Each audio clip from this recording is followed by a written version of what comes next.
പശ്ചിമേഷ്യൻ യുദ്ധം പുതിയൊരു വഴിത്തിരിവിലേക്ക് കടക്കുകയാണ്.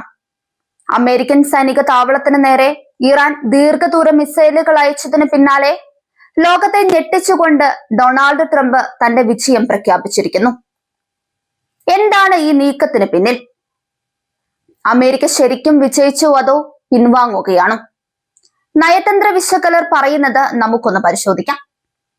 ഇന്ത്യൻ മഹാസമുദ്രത്തിലെ അമേരിക്കയുടെയും ബ്രിട്ടന്റെയും തന്ത്രപ്രധാനമായ ഡീകോ ഗാർഷ്യ താവളത്തിന് നേരെയാണ് ഇറാൻ ഒടുവിൽ മിസൈലുകൾ തൊടുത്തുവിട്ടത്. 4000 കിലോമീറ്റർ ദൂരപരിധിയുള്ള മിസൈലുകൾ ഉപയോഗിച്ചതിലൂടെ ഇറാൻ തങ്ങളുടെ പ്രഹരശേഷി ലോകത്തിന് മുന്നിൽ തെളിയിച്ചിരിക്കുകയാണ്. ഇതിലൊന്ന് അമേരിക്ക തടഞ്ഞെങ്കിലും തങ്ങളുടെ സുരക്ഷിത താവളങ്ങൾ ഇനി സുരക്ഷിതമല്ലെന്ന ഭീതി അമേരിക്കയ്ക്കുണ്ട്. എന്നാൽ ഇതിന് തൊട്ടു പിന്നാലെയാണ് ട്രംപിന്റെ അപ്രതീക്ഷിത പ്രതികരണം വരുന്നത്. ഇറാനെതിരെയുള്ള സൈനിക നീക്കം അവസാനിക്കുകയാണെന്നും തങ്ങൾ വിജയിച്ചെന്നും അദ്ദേഹം പറയുന്നു. അതിനെ ശരിവെക്കുന്ന തരത്തിലാണ് US treasury secretary Scott Bessent Iran എണ്ണക്കപ്പലുകൾക്ക് മേലുള്ള ഉപരോധം നീക്കിയത്. കോടിക്കണക്കിന് ഡോളർ ഇതിലൂടെ ഇറാന് ലഭിക്കും. ഇത് ശരിക്കും ഇറാന് നൽകുന്ന സമ്മാനമാണോ അതോ ആഗോള വിപണിയിൽ എണ്ണവില കുറയ്ക്കാനുള്ള തന്ത്രമാണോ എന്ന സംശയവും ഉയരുന്നുണ്ട്. റിഫത്ത് ജാവേദിനെ പോലുള്ള മാധ്യമ പ്രവർത്തകർ ട്രംപിന്റെ ഈ തീരുമാനത്തെ വലിയ ആശയക്കുഴപ്പമായിട്ടാണ് കാണുന്നത്. ഒരു വശത്ത് ഇസ്രയേലിനൊപ്പം ചേർന്ന് ഇറാനെ ആക്രമിക്കുന്നു, മറുവശത്ത് അവർക്ക് പണം സമ്പാദിക്കാൻ വഴിയൊരുക്കുന്നു. ഹോർമുസ് കടലിടുക്ക് തനിയെ തുറക്കുമെന്ന് പറയുന്ന ട്രംപ് അമേരിക്കയുടെ ആഗോള സ്വാധീനം കുറയ്ക്കുകയാണോ ചെയ്യുന്നതെന്നും ചോദിക്കുന്നവരുണ്ട്. ഇറാനെതിരായ ആക്രമണങ്ങൾ അവസാനിപ്പിക്കാൻ US ആലോചിക്കുന്നുണ്ടെന്നും എന്നാൽ മറ്റ് രാജ്യങ്ങൾ ഹോർമുസ് കടലിടുക്ക് സംരക്ഷിക്കണമെന്നുമാണ് പ്രസിഡന്റ് ഡൊണാൾഡ് ട്രംപ് ആവശ്യപ്പെട്ടത്. ഇറാനെ നിലംപരിശാക്കിയെന്നും അതിനാൽ തന്നെ തോറ്റ ഒരു രാജ്യത്തോട് വെടിനിർത്തലിന്റെ ആവശ്യമില്ലെന്നും ട്രംപ് വ്യക്തമാക്കിയിരുന്നു. എണ്ണവിലകളിലെ ആഘാതം കുറയ്ക്കാൻ കടലിൽ കുടുങ്ങിക്കിടക്കുന്ന ഇറാനിയൻ എണ്ണയുടെ മേലുള്ള ഉപരോധം താൽക്കാലികമായി പിൻവലിക്കുമെന്നും US അറിയിച്ചു.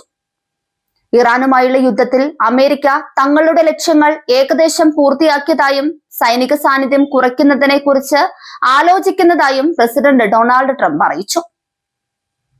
US യുദ്ധം ജയിച്ചു കഴിഞ്ഞുവെന്നാണ് തന്റെ വിശ്വാസമെന്ന് ട്രംപ് മാധ്യമപ്രവർത്തകരോട് പറഞ്ഞു. എന്നാൽ അമേരിക്കയ്ക്ക് സ്വന്തം സൈനിക താവളങ്ങൾ ഉപയോഗിക്കാൻ അനുവാദം നൽകിയ ബ്രിട്ടന്റെ തീരുമാനം ഇറാന്റെ കടുത്ത പ്രതിഷേധത്തിന് ഇടയാക്കി. ഈ നീക്കം ബ്രിട്ടനെ നേരിട്ട് യുദ്ധത്തിന്റെ ചൂടിലേക്ക് വലിച്ചിഴയ്ക്കുമെന്നും ബ്രിട്ടീഷ് ജനങ്ങളുടെ സുരക്ഷ തന്നെ അപകടത്തിലാക്കുമെന്നും ഇറാൻ മുന്നറിയിപ്പ് നൽകി. അതേസമയം American president Donald Trump Britain ഇതിൽ കൂടുതൽ വേഗത്തിൽ തീരുമാനമെടുക്കേണ്ടതായിരുന്നുവെന്ന് പരസ്യമായി അഭിപ്രായപ്പെട്ടത് അന്താരാഷ്ട്ര തലത്തിൽ കൂടുതൽ ചർച്ചകൾക്കും ആശങ്കകൾക്കും വഴിവെക്കുകയാണ്. ബ്രിട്ടൻ സർക്കാർ ഡൌണിംഗ് സ്ട്രീറ്റിലൂടെ സ്ഥിരീകരിച്ചതനുസരിച്ച് അമേരിക്കൻ സേനയ്ക്ക് ഇനി ബ്രിട്ടീഷ് സൈനിക താവളങ്ങൾ വ്യാപകമായി ഉപയോഗിക്കാനാകും. പ്രത്യേകിച്ച് ഹോർമുസ് കടലിടുക്കിൽ കപ്പലുകൾക്ക് ഭീഷണിയായ ഇറാനിയൻ മിസൈൽ സംവിധാനങ്ങളെ ലക്ഷ്യമിടുന്നതിനാണ് ഈ സൗകര്യം ഉപയോഗപ്പെടുത്തുന്നത്. ഈ കടലിടുക്ക് ലോകത്തിലെ ഏറ്റവും പ്രധാനപ്പെട്ട എണ്ണ ഗതാഗത പാതകളിലൊന്നാണ്. അതിനാൽ തന്നെ ഇവിടെ ഉണ്ടാകുന്ന ഏത് സംഘർഷവും ആഗോള സാമ്പത്തിക വ്യവസ്ഥയെ പോലും ബാധിക്കാവുന്ന തരത്തിലായിരിക്കും. ഇതോടെ ബ്രിട്ടൻ ഒരു നിഷ്പക്ഷ നിലപാടിൽ നിന്ന് പൂർണ്ണമായും മാറി അമേരിക്കയുടെ സൈനിക തന്ത്രങ്ങളുടെ ഭാഗമാക്കുകയാണോ എന്ന ചോദ്യമാണ് ഉയരുന്നത്. ബ്രിട്ടന്റെ ഈ നീക്കം ഒരു പ്രതിരോധ നടപടിയാണെന്നും കൂട്ടായ സ്വയം രക്ഷയുടെ ഭാഗമാണെന്നും സർക്കാർ വ്യക്തമാക്കുന്നു. എന്നാൽ ഇറാന്റെ കാഴ്ചപ്പാടിൽ ഇതൊരു തുറന്ന യുദ്ധപ്രഖ്യാപനത്തിന് തുല്യമാണ്. ഇറാന്റെ വിദേശകാര്യമന്ത്രി അബ്ബാസ് അരാഗ്ചി സോഷ്യൽ മീഡിയ പ്ലാറ്റ്ഫോമായ എക്സിൽ പ്രതികരിച്ചുകൊണ്ട് ബ്രിട്ടീഷ് ജനങ്ങൾ അമേരിക്ക ഇസ്രയേൽ യുദ്ധത്തിൽ പങ്കെടുക്കാൻ ആഗ്രഹിക്കുന്നില്ല എന്ന് വ്യക്തമാക്കി. UK ഈ തീരുമാനം അവരുടെ സ്വന്തം പൗരന്മാരുടെ ജീവൻ തന്നെ അപകടത്തിലാക്കുന്നതാണെന്നും അദ്ദേഹം കൂട്ടിച്ചേർത്തു. ഇറാൻ തന്റെ സ്വയം പ്രതിരോധാവകാശം പൂർണ്ണമായും ഉപയോഗിക്കുമെന്നും അദ്ദേഹം മുന്നറിയിപ്പ് നൽകി. ഇതിനിടയിൽ ഡീകോ ഗാർസിയയിലെ അമേരിക്ക ബ്രിട്ടൻ സംയുക്ത സൈനിക താവളത്തിലേക്ക് ഇറാൻ 2 ബാലിസ്റ്റിക് മിസൈലുകൾ പ്രയോഗിച്ചതായി റിപ്പോർട്ടുകൾ പുറത്തു വന്നു. ഇന്ത്യൻ മഹാസമുദ്രത്തിൽ സ്ഥിതി ചെയ്യുന്ന ഈ താവളം അമേരിക്കയുടെ പ്രധാന സൈനിക കേന്ദ്രങ്ങളിൽ ഒന്നാണ്. എങ്കിലും ഈ മിസൈലുകൾ ലക്ഷ്യത്തിലെത്തിയില്ലെന്നാണ് റിപ്പോർട്ടുകൾ പറയുന്നത്. എന്നിരുന്നാലും ഈ സംഭവം ഒരു മുന്നറിയിപ്പായി കണക്കാക്കപ്പെടുന്നു. ഇറാൻ തന്റെ ശക്തി പ്രകടിപ്പിക്കാൻ തയ്യാറാണെന്ന സൂചനയായി ഡൊണാൾഡ് ട്രംപിന്റെ പ്രതികരണവും ശ്രദ്ധേയമാണ്. UK തീരുമാനം വൈകിയതിൽ താൻ അല്പം ആശ്ചര്യപ്പെട്ടു എന്ന് അദ്ദേഹം മാധ്യമങ്ങളോട് പറഞ്ഞു. ലണ്ടൻ ഇതിലും വേഗത്തിൽ പ്രവർത്തിക്കേണ്ടതായിരുന്നുവെന്നും അദ്ദേഹം കൂട്ടിച്ചേർത്തു. ഇത് അമേരിക്കയുടെ സഖ്യരാഷ്ട്രങ്ങളിൽ നിന്നും കൂടുതൽ സജീവ പിന്തുണ പ്രതീക്ഷിക്കുന്നതിന്റെ സൂചനയായി വിലയിരുത്തപ്പെടുന്നു.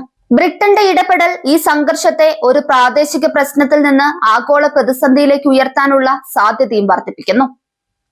ഓരോ നീക്കവും ഇനി വലിയ പ്രത്യാഘാതങ്ങൾ ഉണ്ടാക്കാനിടയുള്ളതാണ്. ഹോർമുസ് കടലിടുക്ക് ഈ സംഘർഷത്തിന്റെ കേന്ദ്ര ബിന്ദുവായി തുടരുകയാണ്. ലോകത്തിലെ എണ്ണ വിതരണത്തിന്റെ വലിയൊരു വിഹിതം ഈ കടലിടുക്കിലൂടെ കടന്നു പോകുന്നു. അതിനാൽ തന്നെ അവിടെ ഉണ്ടാകുന്ന ചെറിയ അസ്ഥിരത പോലും എണ്ണവില ഉയരാൻ കാരണമാകും. ഇത് ഇന്ത്യ ഉൾപ്പെടെയുള്ള പല രാജ്യങ്ങളുടെയും സമ്പദ് വ്യവസ്ഥയെ ബാധിക്കും.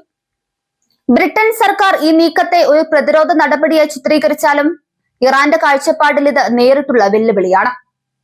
അതിനാൽ തന്നെ അടുത്ത ദിവസങ്ങളിൽ കൂടുതൽ ശക്തമായ പ്രതികരണങ്ങൾ ഉണ്ടാകാനുള്ള സാധ്യതയുണ്ട്. ഈ സംഘർഷം ഇനി എവിടേക്ക് നീങ്ങുമെന്ന് ലോകം മുഴുവൻ ഉറ്റുനോക്കുകയാണ്. ഒപ്പം തന്നെ ഇറാനെതിരെയുള്ള സൈനിക നീക്കം ശക്തമാക്കാൻ അമേരിക്ക തയ്യാറെടുക്കുന്നു എന്ന വാർത്തകൾ പുറത്തു വരുന്നതോടെ പശ്ചിമേഷ്യയിൽ യുദ്ധഭീതി കൂടുതൽ തീവ്രമാകുന്നതിന്റെ സൂചനയും വരുന്നുണ്ട്. ഇറാനിൽ നേരിട്ടുള്ള സൈനിക വിന്യാസത്തിന് അമേരിക്ക വിശദമായ പദ്ധതികൾ തയ്യാറാക്കിയതായി CBS ന്യൂസ് റിപ്പോർട്ട് ചെയ്തു. ഇറാൻ ഭരണകൂടത്തിനെതിരെയുള്ള വ്യോമാക്രമണം 3 ആഴ്ച പിന്നിടുന്ന സാഹചര്യത്തിലാണ് നിർണായകമായ ഈ നീക്കം. എന്നാൽ ഇറാന്റെ മണ്ണിലേക്ക് സൈന്യത്തെ അയക്കാൻ താൻ ഉദ്ദേശിക്കുന്നില്ലെന്ന് പ്രസിഡന്റ് ഡൊണാൾഡ് ട്രംപ് മാധ്യമങ്ങളോട് പ്രതികരിച്ചു. വൈറ്റ് ഹൌസിൽ ജപ്പാൻ പ്രധാനമന്ത്രി സാനെ തകൈച്ചിയുമായുള്ള കൂടിക്കാഴ്ചയ്ക്ക് ശേഷം സംസാരിക്കുകയായിരുന്നു അദ്ദേഹം. താൻ സൈന്യത്തെ അയക്കുന്നില്ലെന്നും ഇനി അഥവാ അങ്ങനെയൊരു തീരുമാനമുണ്ടെങ്കിൽ അത് മാധ്യമങ്ങളോട് വെളിപ്പെടുത്തില്ലെന്നും ട്രംപ് കൂട്ടിച്ചേർത്തു. ലോകത്തെ ഏറ്റവും പ്രധാന കപ്പൽ പാതയായ ഹോർമുസ് കടലിടുക്കിലെ ഇറാൻ ആക്രമണങ്ങളെ ചൊല്ലി അന്താരാഷ്ട്ര തലത്തിൽ തർക്കം മുറുകുകയാണ്. ഹോർമുസ് കടലിടുക്ക് അമേരിക്കയ്ക്ക് ആവശ്യമില്ലെന്നും യൂറോപ്പും ജപ്പാനും ചൈനയുമാണ് ഇതിന്റെ ഗുണഭോക്താക്കളെന്നും ട്രംപ് ചൂണ്ടിക്കാട്ടി. അതുകൊണ്ട് തന്നെ കപ്പൽ പാതയുടെ സുരക്ഷയ്ക്കായി ഈ രാജ്യങ്ങൾ മുന്നിട്ടിറങ്ങണം.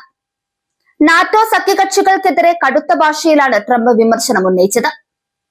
റഷ്യക്കെതിരെയുള്ള പ്രതിരോധ നിരയായ നാറ്റോ വെറുമൊരു കടലാസ് പുലിയാണെന്നും ഭീരുക്കളുടെ കൂട്ടമാണെന്നും അദ്ദേഹം തന്റെ ട്രൂത്ത് സോഷ്യൽ പ്ലാറ്റ്ഫോമിൽ കുറിച്ചു.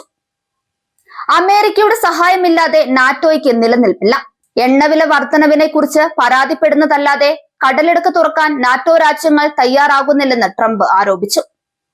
അതേസമയം ഹോർമുസ് കടലിടുക്കിലെ കപ്പൽ ഗതാഗതം സുരക്ഷിതമാക്കാൻ തയ്യാറാണെന്ന് അറിയിച്ച് Britain, France, Germany, Italy, Netherlands, Japan, Canada എന്നീ 7 രാജ്യങ്ങൾ സംയുക്ത പ്രസ്താവന ഇറക്കി. എന്നാൽ ഈ വാഗ്ദാനം ട്രംപിനെ തൃപ്തിപ്പെടുത്തിയില്ല. ജർമ്മനിയിലെയും സ്പെയിനിലെയും അമേരിക്കൻ സൈനിക താവളങ്ങൾ മാറ്റുന്നത് പരിഗണിക്കണമെന്ന സെനറ്റർ ലിൻസി ഗ്രഹാമിന്റെ ആവശ്യത്തെ ട്രംപ് പിന്തുണയ്ക്കുകയും ചെയ്തു. നിലവിൽ ഖത്തറിലെ അൽ ഉതൈദ് എയർബേസ് ഉൾപ്പെടെയുള്ള US താവളങ്ങൾക്ക് നേരെ ഇറാൻ മിസൈൽ ആക്രമണങ്ങൾ തുടരുകയാണ്. അതിനിടെ ട്രംപ് നേരിട്ട് സൈനിക വിന്യാസത്തിന് ഉത്തരവിട്ടിട്ടില്ലെന്നും എന്നാൽ ഏത് സാഹചര്യവും നേരിടാൻ പെന്റഗൺ പദ്ധതികൾ തയ്യാറാക്കി വെച്ചിട്ടുണ്ടെന്നും White House press secretary Karoline Leavitt വ്യക്തമാക്കുന്നുണ്ട്.